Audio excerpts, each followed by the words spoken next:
Yo, what's up, everyone? It's your boy Jack Oats to go. You either know or you don't. So, like I said, I was going to do these videos back to back. Now, this is going to be my completed, just compiled version of what I think about Liebe, my theories, his origins, and his future. Okay.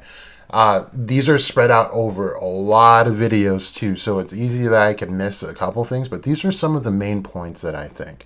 And some of these might sound wild, but that's the point, and that's why you're here on this channel, I hope. So, without further ado, let's get into who I believe Liebe is. Now, everyone seems to just kind of wrote off just the anti-magic devil because we now have a face and a name for him. While that's well and good, we still don't know the origin, and no one's really asking why Liebe is. We kind of know who, but we still don't even know his true name. This is just a name that was given to him by Lisita. And in this, I'm going to be telling you what I think his real name is. If you've been following the channel for a while, you probably already know. But let's start from the very top. We have Licht and Tetia. Now, this is also a separate video that I made. I'm just going to do a brief point on this. In this series, it does seem that magic traits are inherited. You see the Rollerklaus family with spatial magic. You see the Silvas with water-based magic, with the exception of Nozel, who's got mercury-based magic, which we can assume which we can assume that Neighbor Solid and Noel have their father's trait. We have the Vermilions, who all have fire-based magic. So we see that magic is clearly passed on, as well as like with Augustus, he does say that white magic has ran through his family. So if you bring Licht and Tetia together, Licht has sword magic with a light attribute, while Tetia has wind magic. And this goes into a later part, which I'm going to come back to, but I do want you to keep their magic traits in mind. Now, when we talk about Licht, we have to remember that Licht corresponds to Keter on the Tree of Life, or Sephiroth, which is the reflection of Clip-On. So if he has a child, which we now know he's got twins, then they're going to have to take over that throne, if that's how apostles work. I would assume that they have to pass on that lineage, so that when that apostle dies, their child comes and takes over the throne.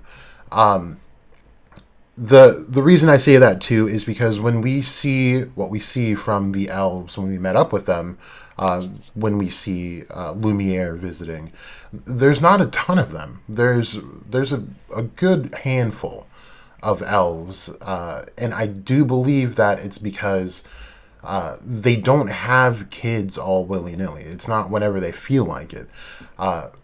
Most of them being apostles, I believe they knew that, we've got to, let's put it this way. If they were to have a kid, then that means that they are no longer holding that position on the Sephiroth. Birth could take that away from them, which means they would have to protect and cultivate that child to take over that throne and be able to fend for themselves. So they would need a whole tribe to make sure that that kid stays safe from any harm, because should that kid die, then the balance would be effectively thrown off, making it feasible for the opposing devils in the Clipot to take advantage of the situation of the imbalance. So this is what I personally believe. So I believe that the twins that Licht and Tetia were going to take over for the spot for Keter. Now that we know Tetia had one surviving kid and then one that died, what I believe is that Liebe was the child that died that day. So we see a glimpse of Sekre reaching for Tetia's, it's like a sash/belt thing, but it has magic stones on it. One of those magic stones, I forget where it is. Is it in this one? I think it's on another page. Or is it this one? I can't see. Yeah, I think it's on another panel. Yuno's magic stone is in there. And that is something I'll get into a little bit later too. But Liebe, I do believe, is the child who I don't think just died, but I do think he was sacrificed by Licht to become this demon god that we see him turn into. Now, the no, it's going to be later. So if this is the case, and we take what I said in mind before, with Licht being Keter, that means Liebe would have been Keter as well, but since he died and was possibly sacrificed and used for forbidden magic, that sent his soul to the reflection of Keter, which would be the Thamael in the Clipot. So, this is what I mean. We start at the very top where we have Licht as Keter. Now the reflection across this line is right there. And there you see the name Moloch. However, in lore, Moloch is not alone down there. The Thamael are known as the twin gods or the contending gods. And it's Moloch and Satan. In further research, Moloch is actually one of Satan's first generals, where Satan gives him an army of angels to fight against God's angels. Now, where the things get really interesting is that Satan and Moloch kind of got into disagreement, where Moloch was against God himself, where Satan was just against humans and God's choice to create humans as the superior being. So Moloch was the first to be cast down from heaven, and then it was Satan.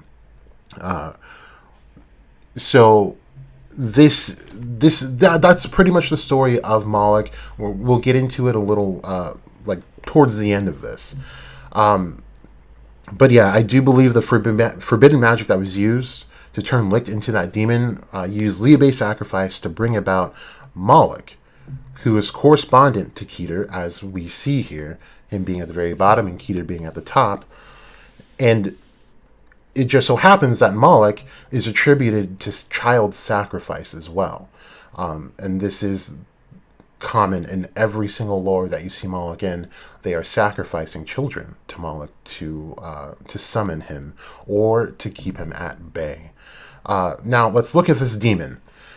This demon has black wings that seem to be akin to Liebe's wings if you look at them both. And we can now say that demons don't all have wings. We see this demon in the spade, and it's got none. So this is not a common trait as we see. And I think the wings could have been due to this demon taking on Liebe's attributes, but since he had matured the magic, clearly since Liebe wasn't actually ever born, it just took on a small part of this demon, which still seems rather large given the size of the wings. And I know that you guys were probably thinking well, we clearly didn't see anti-magic when this demon fought Lumiere, and to that I would agree. But there were a couple of things that did strike me as odd during that fight, and you'll see it in the anime version for sure, is that when Lumiere decides to use the Swallowtail against this demonified Licht, the Swallowtail's absorbing as much magic as it can, and then it breaks. But before it breaks, you see all of this black thunder, and it looks just like when Asta starts going into his black form, he's surrounded by this black thunder as well. I think that could have been the anti-magic actually breaking the Swallowtail instead of just the Swallowtail taking too much mana. And I can be very wrong on that. But that's what I do believe, especially since the concept of anti-magic was completely unknown when Lumiere fought. I think that's what could have happened, and he just came to the best conclusion that he could at that time. But yeah, now I want to get into how Liebe ends up developing his anti-magic. So I think Liebe possibly gains anti-magic due to his father having light magic being the throne holder of Keter on the Sephiroth. This means that the opposite, or the shadow, when you read into like the clipart, it will specifically tell you that the clipart is not the opposite of the Sephiroth. It kind of really is, but they don't want to use that word, so they use the word shadow or reflection. But I will say opposite to keep things somewhat simple here. This means the opposite, or the shadow, of Keter would be a darker form of magic. Not only does Keter hold the position closest to God in lore, but it represents life and light. So anti-magic would be the exact opposite of Keter, which would make Liebe's real name Satan. And like I said, Moloch is not alone in the lowest part of Clipart. He is with Satan, and they are both together called the twin gods. Now, there's this piece that I found that I want to read to you guys. It's a little long, but I'll try to be a little bit quick with it. But I want you to think about Liebe as I'm reading this, okay? So the ruler of Thamael is Satan. Satan in legend was the chief of the angels, holding a position similar to that of Keter. According to Islamic legend, after God created man, Satan and his angels refused to bow down before Adam.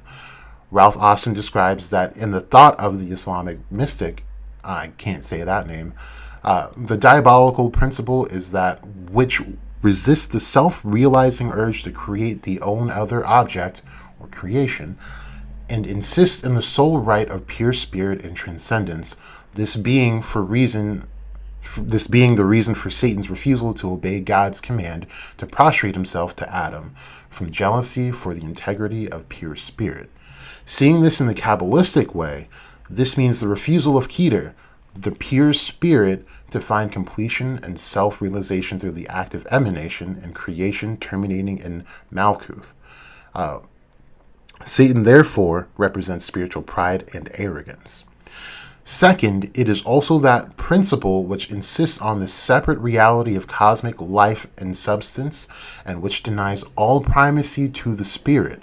In other words, it is the principle which would seek to insist on the separate reality of either pole at the expense of the other, and thus to impair the original wholeness of the divine experience as the reality by trying to sever the all-important link between own and other, and consign each to mutually exclusive isolation and absurdity, which neatly fits with the Kabbalistic description of Satan as the master of the dual contending forces.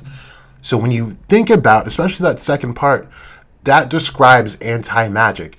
It is, to seek to insist on the separate reality of either pole at the expense of the other, and thus to impair the original wholeness of the divine experience as the reality and all that jazz. Right? So this is what anti-magic does. It separates what we know as reality, where there is all this mana, and mana is everything. Now, it's literally like the catchphrase of the first season, where it's in a world where mana is everything and where magic is everything. Magic is now not everything. Magic is now fodder to anti-magic. This is the bane of mana's existence, is anti-magic, which is the exact opposite of what Licht is, because when we are first introduced to Licht in this series, they describe him as like he melts in with the mana. This guy is mana almost. And him being at the top, he is the one who acquires all this mana. He's the most loved by mana. So if someone fell from Keter, they would be the most hated by mana. You guys see what I'm saying? So this is why I say Liebe is definitely his son.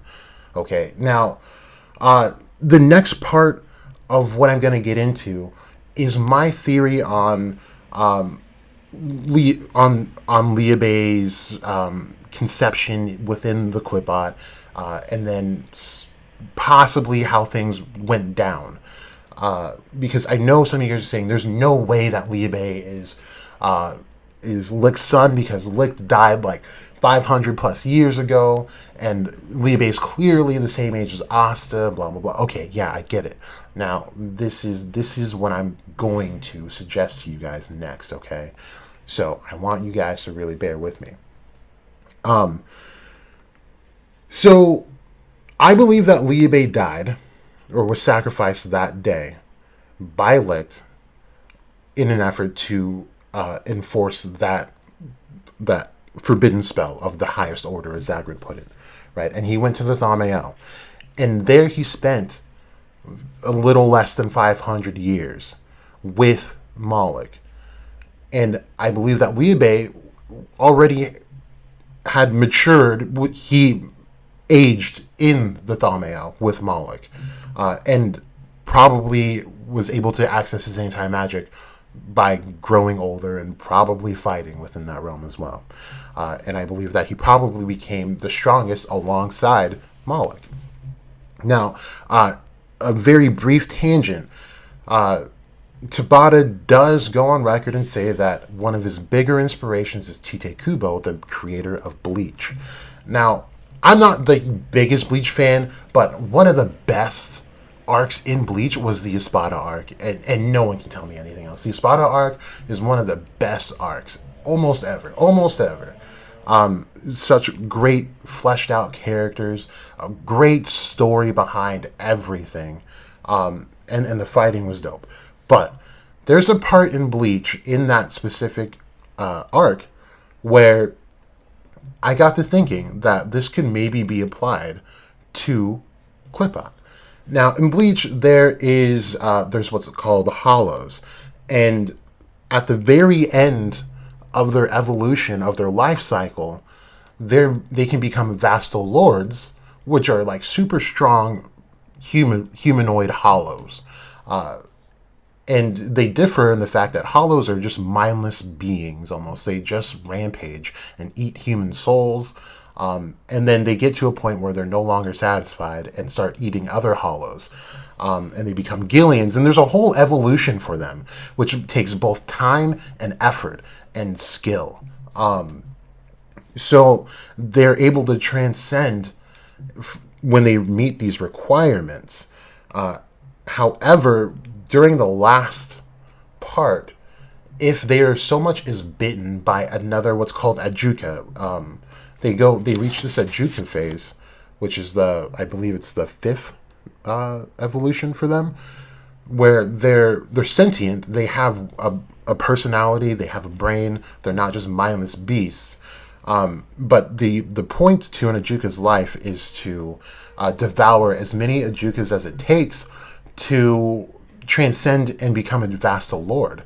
But in this journey, if they get so much as one bite taken out of their body by another Ajuka, they no longer have that luxury of becoming a Vastal Lord. It completely halts the process, and it becomes impossible. So they are doomed to stay as an Ajuka for the rest of their life, should they survive that long. So I wanted to take this concept and kind of reverse it. So we have Liebe, and if what I said is true, that he actually lived out some years with Moloch, and it's possible that Moloch got to the point where he's like, anti-magic is probably like one of the greater forces that we can use to our favor, and somehow maybe got Liebe on board with this. Now, this is where things get kind of confusing, just because it's my crackpot theory, and I didn't connect every single dot. But I do believe, like I said, there's a demonic civil war happening within the Clipbot, and Moloch could very well be a part of this. And if we take what I said about Moloch being the first angel being cast out into the Clipbot, he's not necessarily for demons. I mean, Satan wasn't for demons either. He's just against that one choice God made.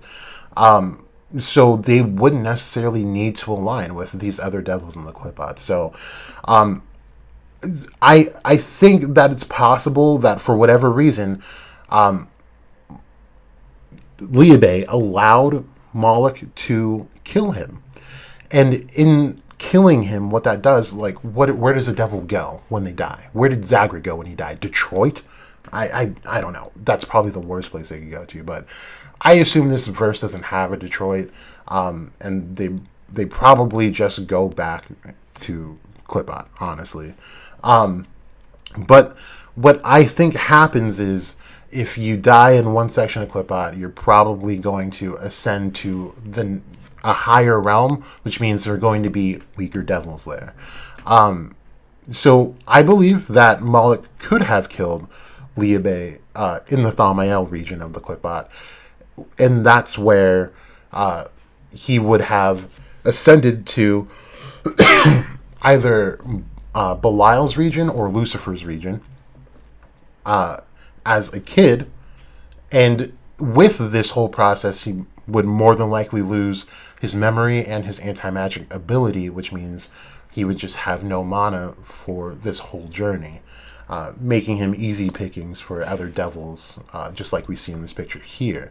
So I believe this probably happened at least 7 times, being that we have 7 layers of the Clipot to worry about, right? So I believe when Liebe starts telling this story, this is the last thing he can remember because he's lost his memory 6 other times before he was effectively thrown out of the Clipot by what would have to have been either Nema or Lilith, or Magicula, if that's what Tabata is going for. But I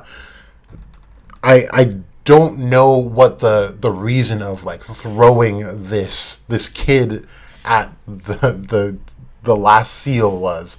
One of my theories is that whatever demon threw him out, if it, maybe it wasn't Nama or Lilith, it could have been a devil that was in cahoots with whatever agenda Moloch was pushing, laying in wait for Liebe to enter that last realm and then finally just throw him through, knowing that he would get to the world of the living.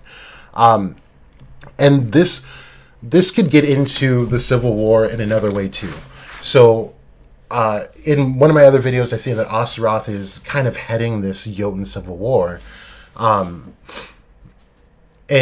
if Liebe's out here dying several times to get to the top of the Clipot to be thrown out, it is possible that he came across Lucifer, or Lucifero in this story at least, where Lucifero could have intercepted him and said like, oh, this kid could be useful. I need you to wait for him and throw him into the world of the living. He should be able to surpass the seal if you chuck him. And who knows, maybe Lucifero even tried like tossing him above his seal, and then Liebe ended up dying in the next layer of the Clipot, meaning that he would just lose his memory of Lucifero completely. Now, it probably took some time for this devil to come and find Liebe, being that there's no real way to detect someone with no mana. Excuse me for coughing. It's not COVID, I promise. But I think he had a little time to grow up and know some of the pecking order and know that Lucifero is a thing.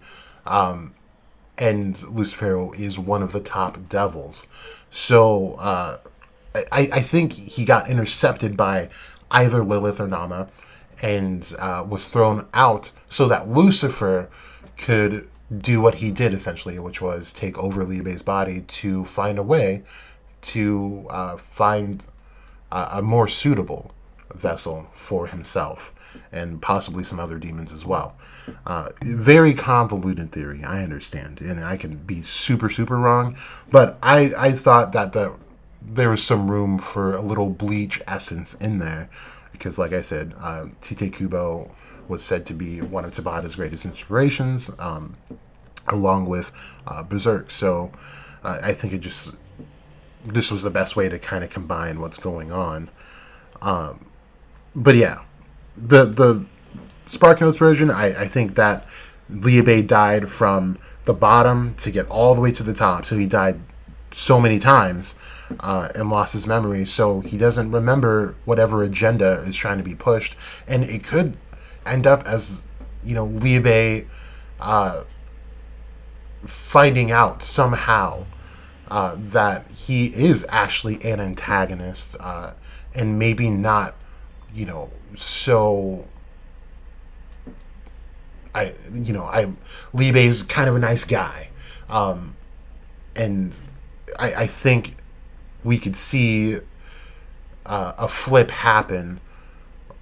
Should maybe, let's say, like Moloch somehow have Liebe's actual memories from being in the Thamael. It's, I don't know. You can hear me struggling because there's a lot to consider, and I don't want to just like say things without actually thinking about them. But it is very possible, I feel like, that Liebe has forgotten some of his existence. And once he does find out, if he does, then this devil union is going to backfire, because instead of Liebe serving Asta, he's in 50-50 unison, which means he could just take over if he needed to, if he really, really wanted to.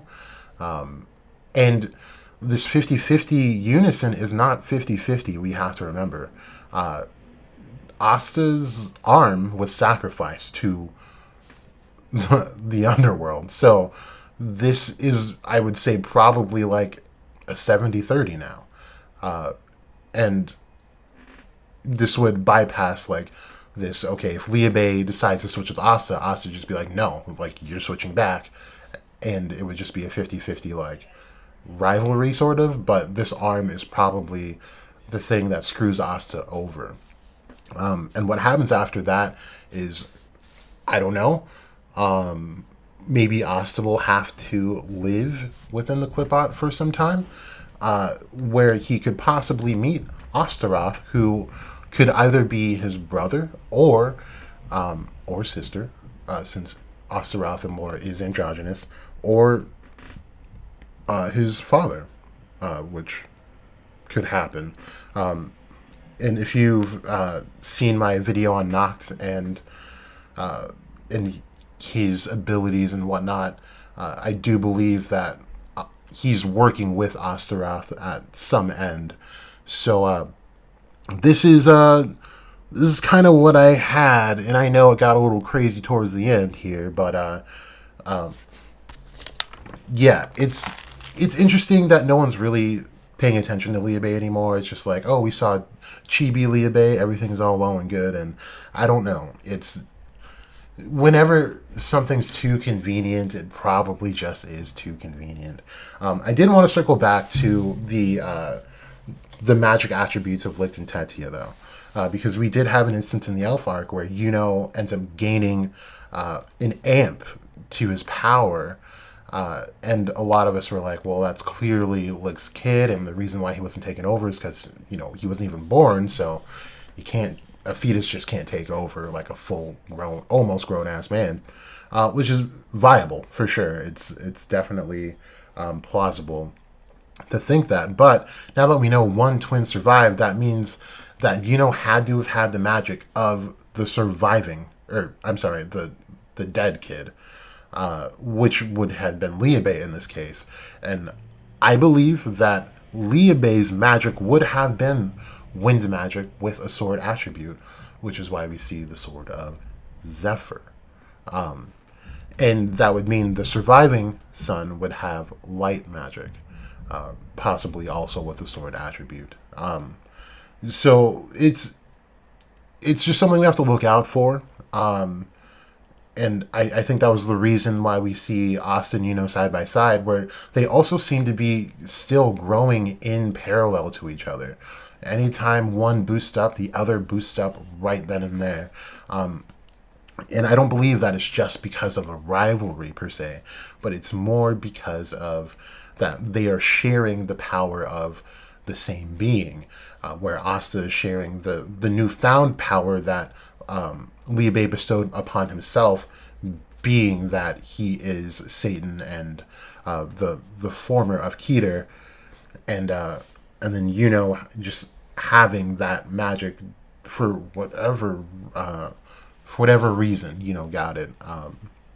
Probably just because he is directly related to the surviving line. It's possible. But there's still a lot of questions in this series. I know this is kind of all over the place. I'm going to stop it here before it gets even crazier. But yeah, this is kind of what I'm thinking. This is where my head is at. I want you guys to let me know what you're thinking about who Liebe is and where he came from. Whether you agree with me, whether you agree with some parts, whether you disagree with anything. Let me know in the comment section below or on Twitter. Like I said in a lot of videos, it doesn't matter where you reach out. Just reach out. I usually respond. So that's all I had. Thank you guys for tuning in. Things are getting super, super crazy in Black Clover. And I hope you guys are keeping up with this. Don't mind the slander on Black Clover. They just don't understand the lore behind what Tabata's doing, and how he's doing this is so professional. So anyway, I'm going to stop. This has been OATz to Go. Again, thank you guys so much for tuning in. You either know or you don't.